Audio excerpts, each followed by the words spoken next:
着一场没有终点的梦，又能怎样？硝烟从未散场，又怎样？纵然百孔千疮，只能够战胜残酷，只能去圈住迷途。他要走的每一步，不犹豫，不彷徨。这夜的星光长什么模样？用善良捍卫原则立场。多滚烫，燃烧着理想，棱角与锋芒。别去想那些失望，梦想都终将绽放，终将绽放。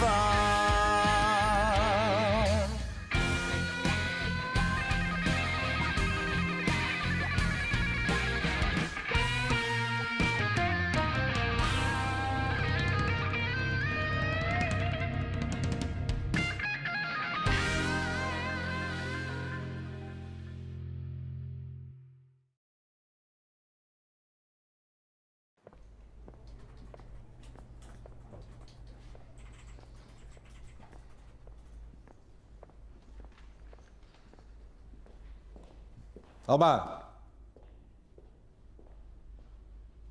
你迟到了。我去洗了一个牙。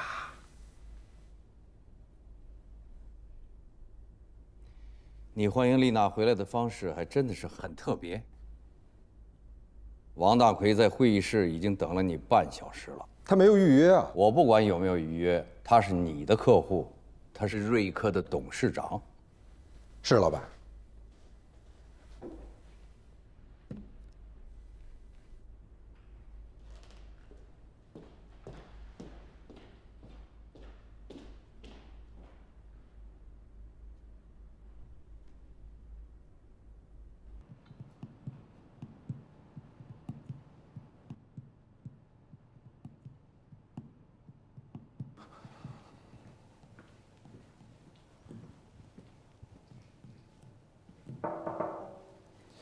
对不起，沙头，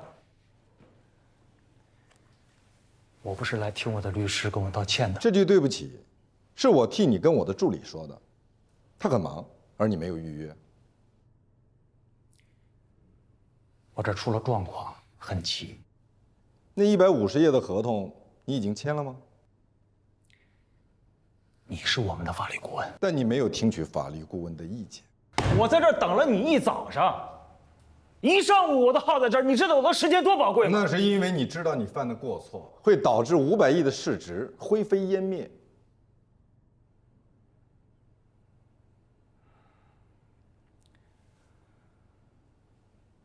我只想知道，你能阻止这一切吗？我要30%。不可能，其他律师都是15%。那你就去请其他律师。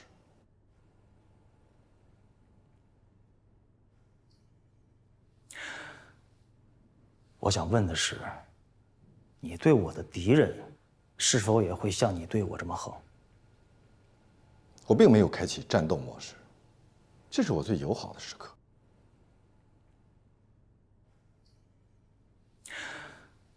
好，就30%。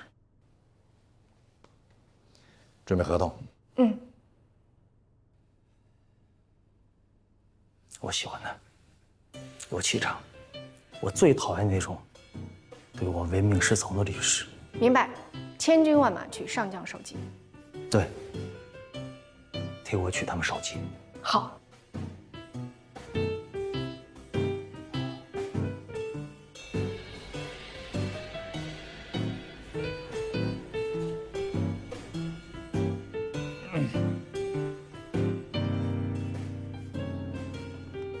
你干什么？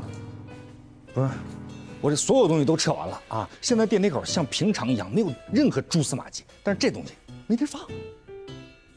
我这儿也没地方放，我本来想吧，把它放到男厕所去，但是我觉得不太妥当。我这儿也不妥当。那可是这东西放哪儿啊？丽娜姐好。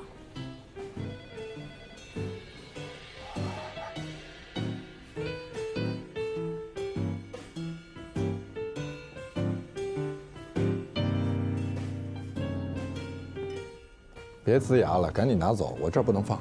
那放哪儿？就放这儿啊，这样。我跟你说了，不可以放这儿，拿走，就这，拿走。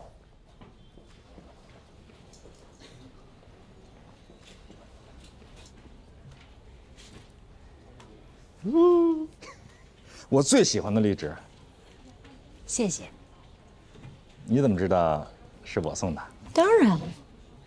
哎，本来啊，我打算给你办一个盛大的欢迎仪式，被罗宾给阻止了，你怎么知道？因为我是丽娜。你回来了，我太高兴了。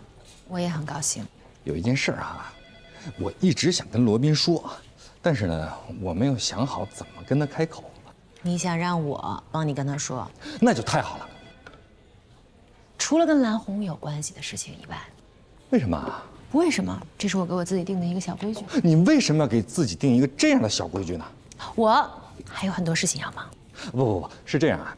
你看啊，之前呢，蓝红她来找我啊，找我给她老公家里边的买卖打官司，然后我给她打赢了，而且实现了非常大的胜利，被誉为神反转。所以你实现了神反转，可是他黑不提白不提了。对啊，就像没有这回事儿一样。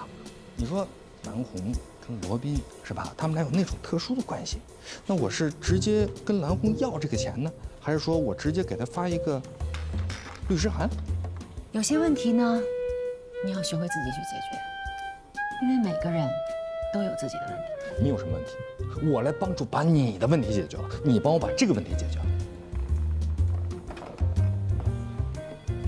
好吧？当我没说。我最喜欢的。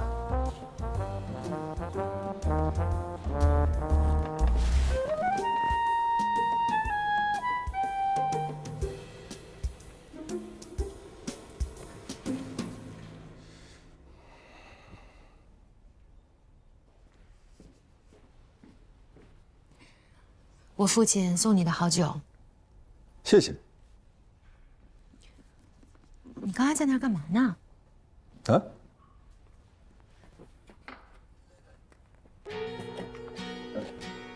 你做的？怎么把它放那儿了？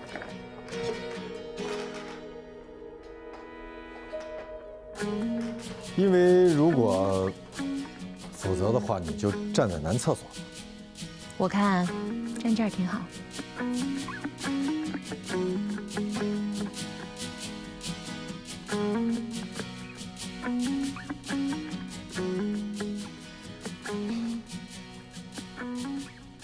丽娜已经上班了吧？我知道，但他现在不是刚回来吗？那你别忘了跟罗宾说辞职的事儿啊。怎么在这儿打电话呀？哦，家里的事儿。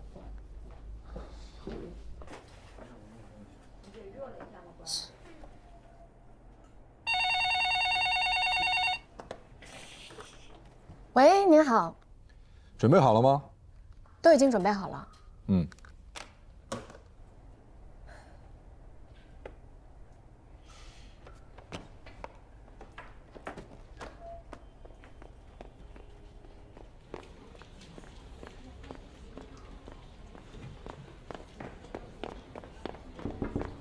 罗老师，你有事儿吗？有，重要吗？不重要。那你们先忙吧。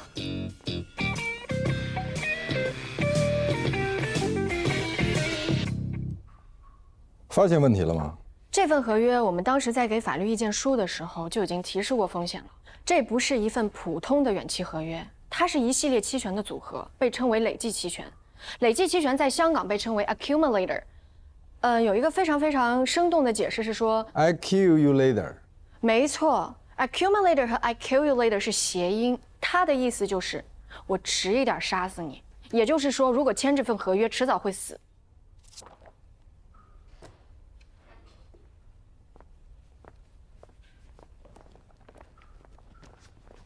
你们这种累计期权的合约设计本身就是不平等的，违反了合约的公平原则。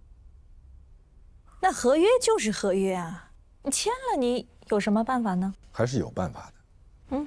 比如说解除、终止，或者重新签订补充条款。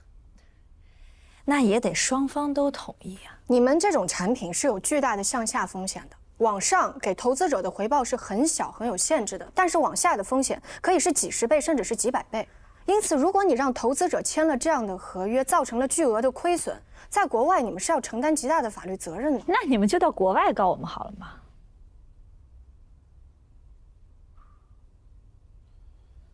我们并不想兴师动众，所以还是先请你看一下，这是补充协议。我们老板他不会签的，即便我他会签的。如果他不签，我就告诉他妻子，他跟你的事儿。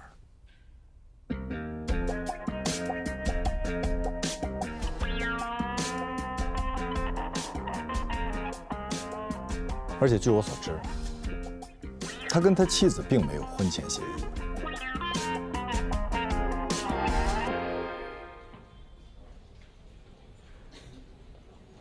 您怎么知道他跟他老板有事儿啊？那你以为这么长时间我在干什么？那既然您手里有大牌的话，我们应该一进去我们就……你打牌的时候一上来就扔王炸吗？不会啊。那不就完了吗？那您让我查那么多国外的法律还有案件什么的？让你查那些案件案例，是为了提供给对方，让他跟他的老板去说服他们需要去说服的人。不过这招不要轻易用，除非确信奏效。不，除非确信对方没有重大疾病，比如说心脏病、高血压。我不是故意要去刺激厉伟正的。我觉得吧，他心里一定有问题，典型的精神分裂。你想呀，他好起来的时候对丽娜母女可好了，但是他发作起来，那真的叫六亲不认。哦，原来你是一个被法律耽误了的精神病专家呀。罗老师，有一个问题我一直……他们为什么不去做亲子鉴定？对，你为什么不带着你父亲去做亲子鉴定呢？或者说你父亲没事带着你去做个亲子鉴定？因为我们不需要啊。那他们就需要吗？因为周围的人都说他们不是。那就要证明给周围的人看吗？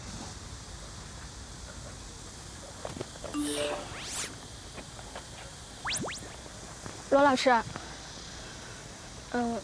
有一件事情。着急吗？我后面还约了人，不着急的话以后再说。不急，不急。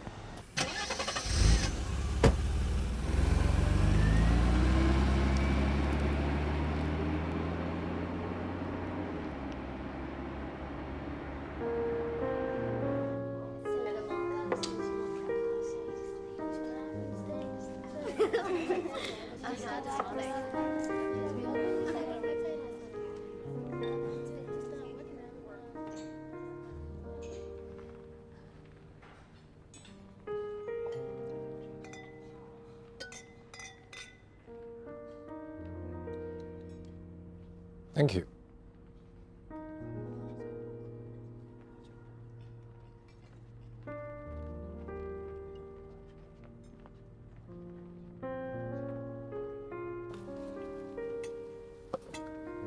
送给你的。今天不是我生日，这不是生日礼物。那是什么？你终于决定向我求婚了。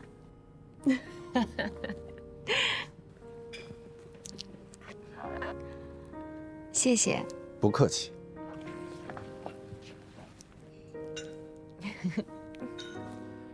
我只是出于好奇，你是怎么知道高龄的法律顾问跟他老板？因为我是丽娜。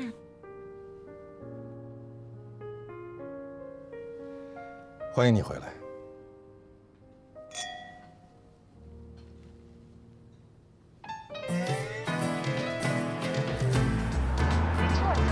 上午9点，关于房产分割的案子，法律当事人面谈。10点，大华公司的胡总和女生参与华瑞公司知识产权的问题。12点，启华的于总要谈近房股权处理的相关法律事宜。下午2点，姚是开映射公司股权收购的合同条款。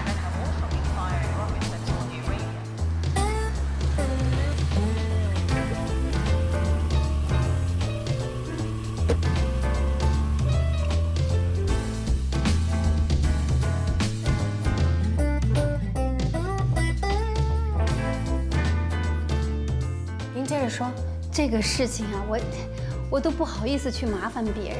你说说看，你们这么大的一个律所吧，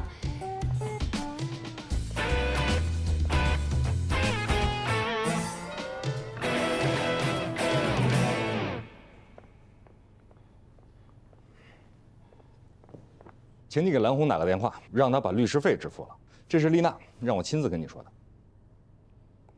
我为什么要给他打电话？她不是我的客户，但她是你的前女友。如果不是你的缘故，我不会接她老公的案子。你如果不接这个案子，是如何一战成名的呢？不，那些都是虚名。总之，现在她欠我连续3年，总计是1650万的法律顾问费，她可以按照年度付，否则我会向她发律师函，告得她倾家荡产，将她和她老公还有她全家都列入失信人员名单。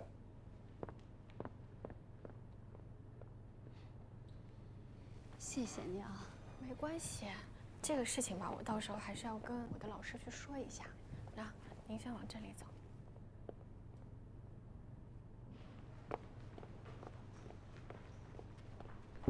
罗老师，你先别说话，让我来猜一下。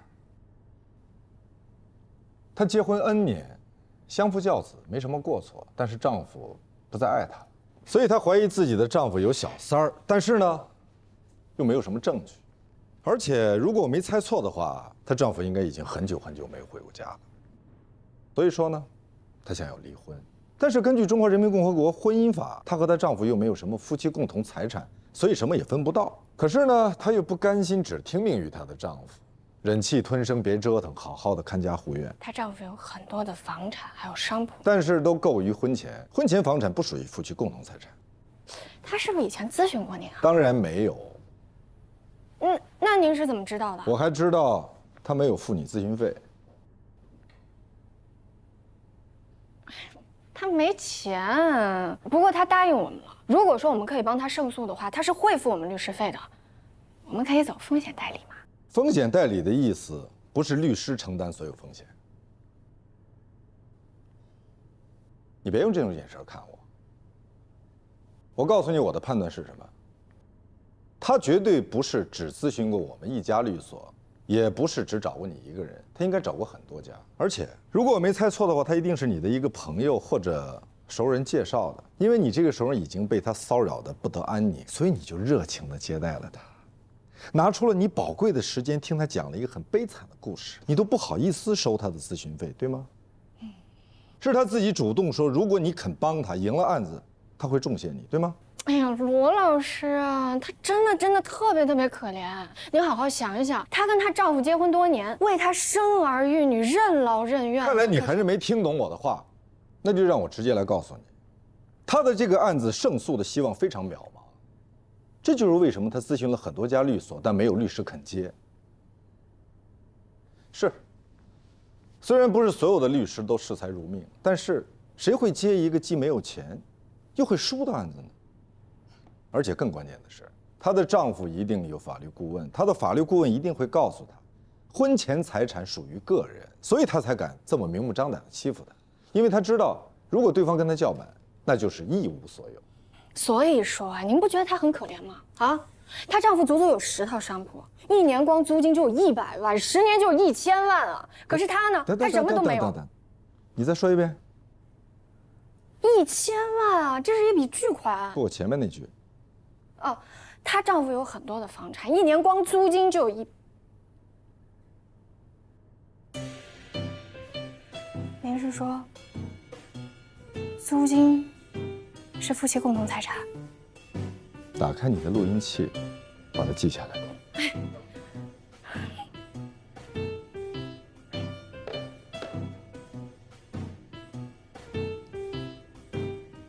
我已经说完了，我是说把你自己理解了的录下来。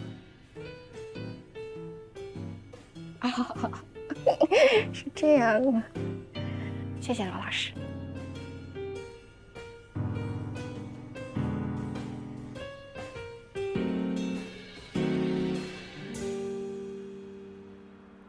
法律规定，婚前购买的房产不属于夫妻共同财产，但是您丈夫的10套商铺是属于重大生活资料，所取得的租金，事实上是一种夫妻共同经营后的收入，那就可以作为共同财产来分割了。对。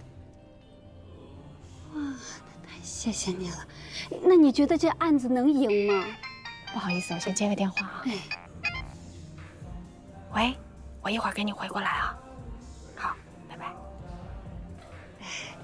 你男朋友？啊，那要不你先回去吧。没关系，没关系，我们继续。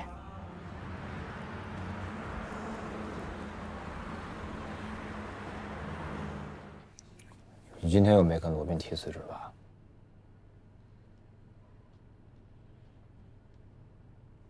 我想好了。你不想辞了？我是不想现在辞。为什么呀？你知道为什么？我不知道。我答应林家印了。谁是林家印啊？你知道他是谁？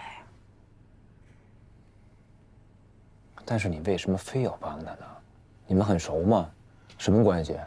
朋友、亲人，还是你欠他人情啊？他求了好多人，他都已经快绝望了。他是死马当活马医才找到的我。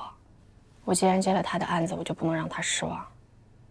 我没有办法拒绝他。怎么没有办法呀？你是罗宾的助理，你可以把事托给罗宾啊。那怎么可能呢？为什么不可能啊？你要不想辞职，你就明明白白告诉我，你干嘛非要给我找那么多借口呢？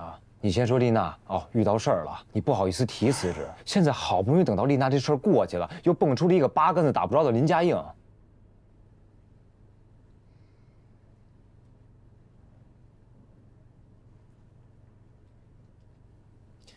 你跟我说实话，你不是怕林家印对你失望，你是怕罗宾对你失望，对吧？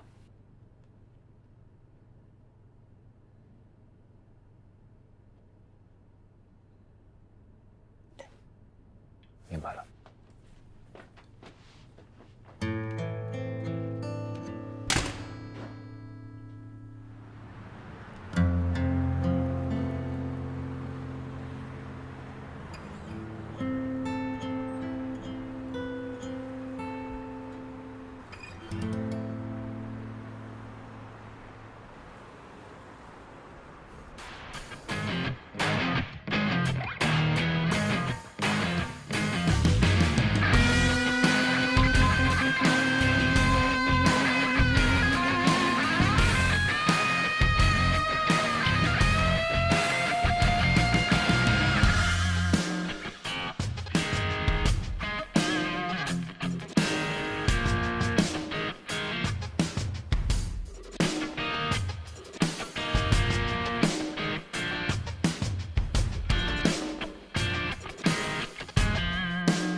当然是赢了。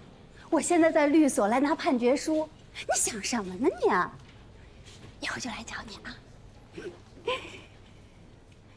给您。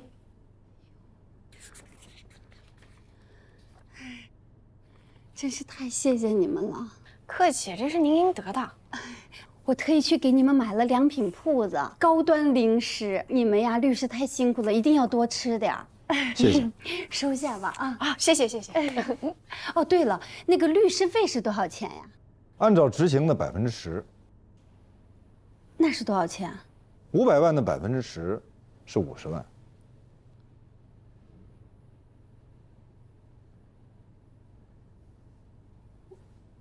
哎呦，要不这样吧，我给你们5000块钱咨询费。小戴，当时不是说好的吧？每个小时咨询费是3000块钱。哎呀，我就是问了问你们呀，你们也就是给我出了个主意，对吧？以后还可以当朋友，我可以给你们介绍客户的，就这么说定了啊！5000块钱我微信转给你，那我就先告辞了。哎，这个很贵的，就这么说定了，微信转给你啊！我你等一下。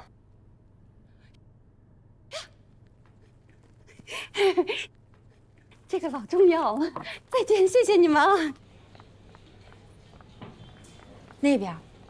啊，谢谢，再见。别看了，走远了，拿回家吃吧。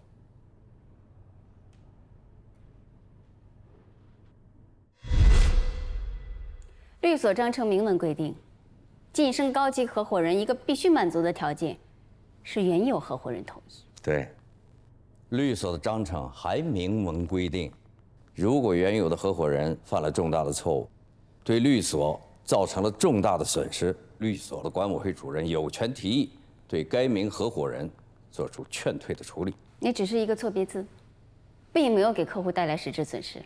罗宾是好样的，是他力挽狂澜，否则损失不可估量。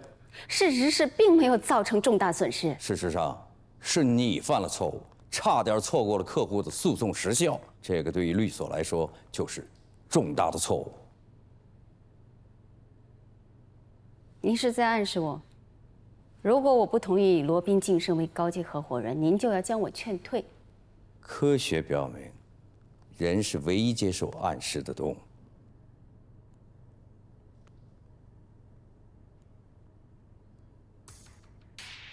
就这样，特别帅，好，非常好，哎，就是这样。哎，等一下，等一下，等一下。好，哎，我觉得正的比较好，更正式一点。就这样，特别帅，好。对，可以向你侧一点啊，这个更形式了啊。对对，特别好，哎，很帅啊。衬衫有点皱，还是拍的完美一点。侧着坐，侧着坐。刚刚说正着比较好，身体转过来，身体转过来。那边拍是不是比较好？因为我觉得他这个侧面好看一点。这样吗？对对对对对，哦、正一点也要来几张的。来，你来，你来。你这人怎么这样？你什么态度啊？你让我看看你拍来是个什么样。我就是说他这个姿势比较好，比较好看，而且我们这个照的是正肩照。好了，没关系，就是个照片。我知道，我知道。啊，来，我们继续。看好。对，好。优秀的律师是律所最大的资源，也是律所最大的资本。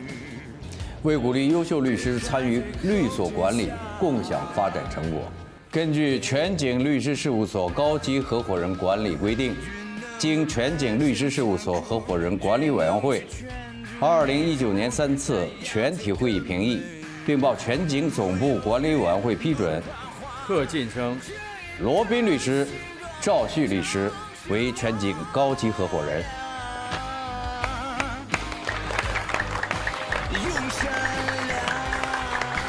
好好干，别瞧我是爸爸。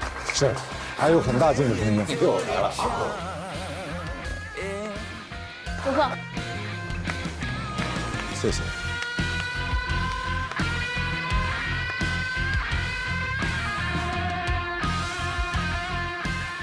风主任说你还有很大进步空间。回头会好好看的。每个灵魂都在各自生长，最后释放，选择让谁失望都不该，选择自己失望。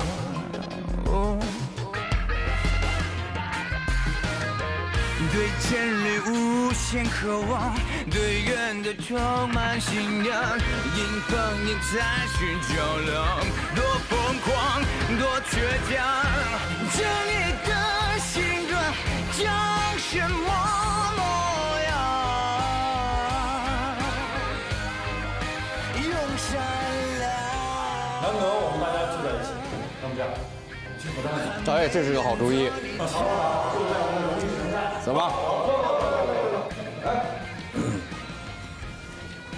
您站中间，好，来2个新人站2边，对不对？你站那边，好，哎，来，你站这儿，来，你站，好，准备，来，1、2。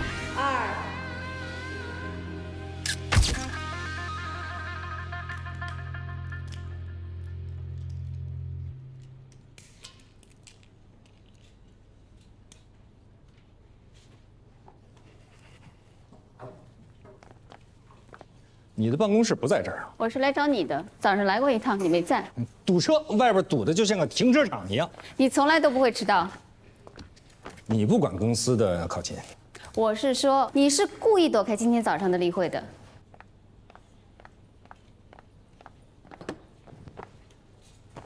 你到底想跟我说什么？你是不是想跟我说，你曾经给我机会，但是我没有珍惜，因为我反对跟你一起反对罗宾？我就是怕你误解我。事实上，我一直想让你成为公司的高级合伙人，但是封印更欣赏罗宾。我没有看到你更倾向于我。那是你没认真看。我认真的看了。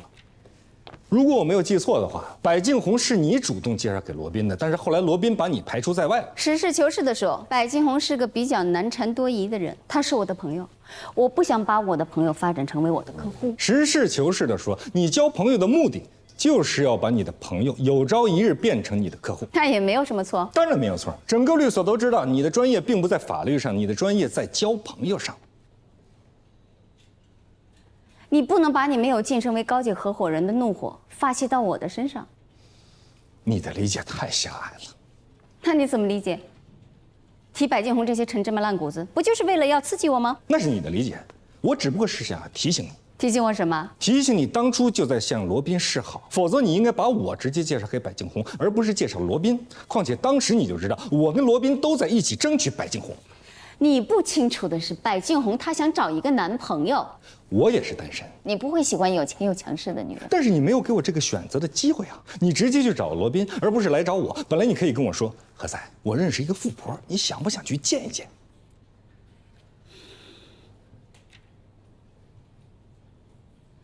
我们言归正传。言归正传。就是你当初就想去拉拢罗宾，但是后来发现拉拢不成。你没有想到罗宾对封印会有这么高的忠诚度，这一点超出了你的想象。而现在罗宾已经做了高级合伙人，如果他跟封印在一起了，他们俩狼狈为奸，你就更没有话语权了。所以你会到我的办公室来，坐在我的沙发上来拉拢我。你说话总是这么一针见血。我不喜欢绕弯子，如果一针我就能扎出血来，我绝对不会浪费时间去扎第2针。好，开门见山。封印是你父亲的学生，我们父子关系不好，血浓于水。你不了解我，我了解你父亲。你不了解他，你认为你了解他，其实你不了解任何人，因为你所说的了解就是控制。你想控制所有的人，你没有试图去了解任何人，所以你现在会孑然一身，你不会去爱任何人，任何人也不会爱你。人和人之间除了爱与不爱，还有其他的关系。比如呢？比如尊重、欣赏、惺惺相惜。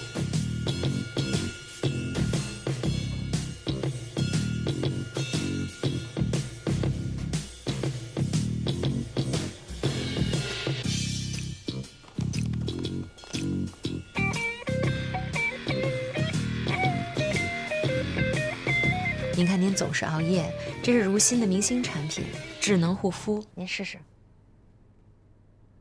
回到全景了。之前我就是一气之下。封印给你道歉了？他说他压根儿就没有批准过我的辞职报告。像他的风格。您跟封印，你的父亲最近怎么样啊？挺好的，在养老院呢。何塞还帮他找了个心理医生，医生说，我父亲因为长期心理不平衡，所以形成了报复性的人格。丽娜，虽然我现在不是你的律师了，但我觉着我有必要告诉你一些我了解到的情况。你父亲坐过牢，当年的案卷上写着因生活琐事与人打架，致人重伤。那件生活琐事就是有人喝多了，说你不是他的孩子。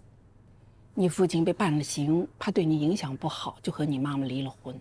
他刑满出狱之后，到处找你们，可你妈妈给你改了名，背井离乡，他找了好久，所以按道理上来说，也不算是他遗弃了你们。他从来没跟我说过这些。谢谢您。不客气。我们律师其实最不愿意打亲人之间的官司了，能看到你和你父亲和解，真的是最高兴的。律师费回头我给你打回你卡号去。我可没有这个意思。我可是这个意思啊。您要给我退回来，咱们就谁也不认识谁了。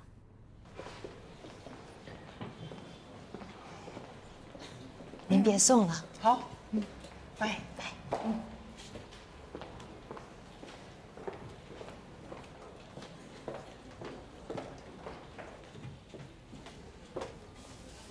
稍等。啊，好巧啊！去我们律所啊？我下楼买点东西。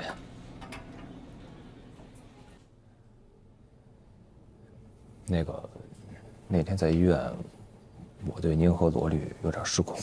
可以理解。你们打算什么时候公开啊？还想瞒着我？没有，我们是想公开的，但是公开了，黛西就得离开全景了。哦，对了，我忘了，我们是竞争对手。哎，也可以是你离开龙科呀。啊，放心吧，我不会跟佳敏姐说的，谁也不说。谢谢您。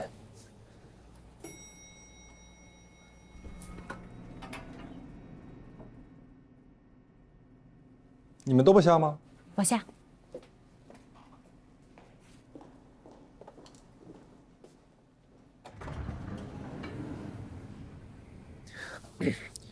罗律，没关系，黛西已经跟我解释过了。什么事儿啊？你在医院的表现，能理解。我是。你以后别迟到啊！哎，不是都哪些人啊？就我上午跟你说那两个啊，长得漂亮点啊。嗯。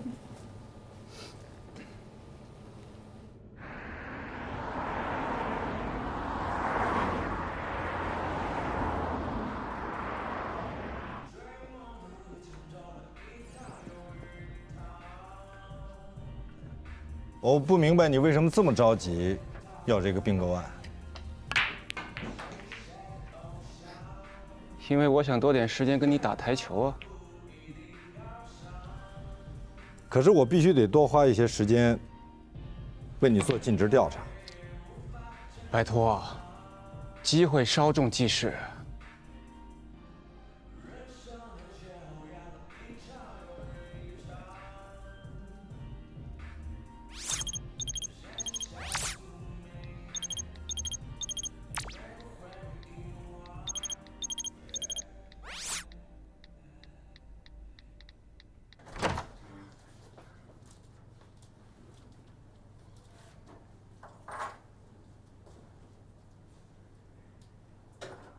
哒哒哒哒哒哒 ！Happy birthday！ 今天是我的生日，忘了吧？我一猜你就忘了。白飞，你不能发完了脾气，说完了难听的话，你就假装什么事情都没有发生过。好了，对不起，我知道错了啊，原谅我。我接个电话。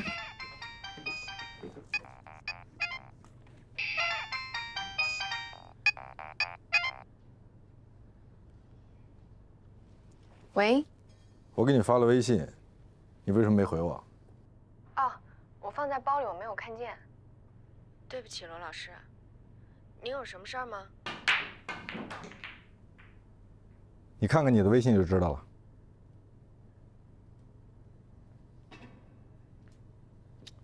进了吗？没有，到你了。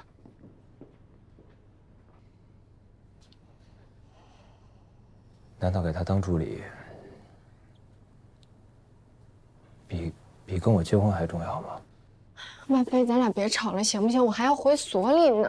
别，咱们说清楚，你舍不得什么？我舍不得律所，我舍不得工作，我舍不得我的同事。你干嘛不说你舍不得罗宾啊？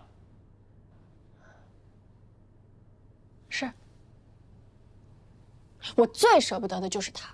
我跟他在一起工作，我特别有成就感，这种成就感我从来就没有体会过。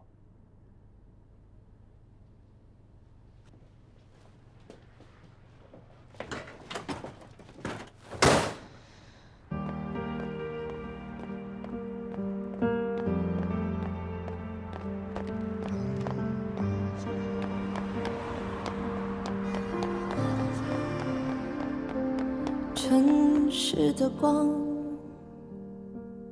霓虹的想象，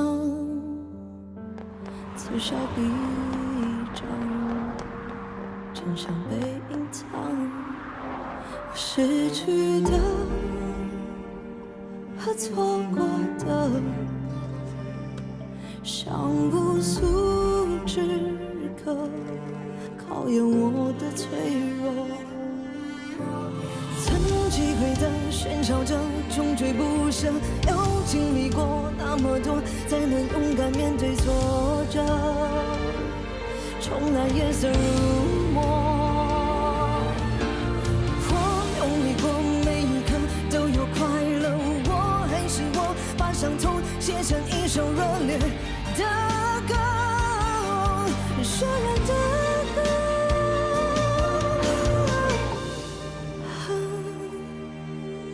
是。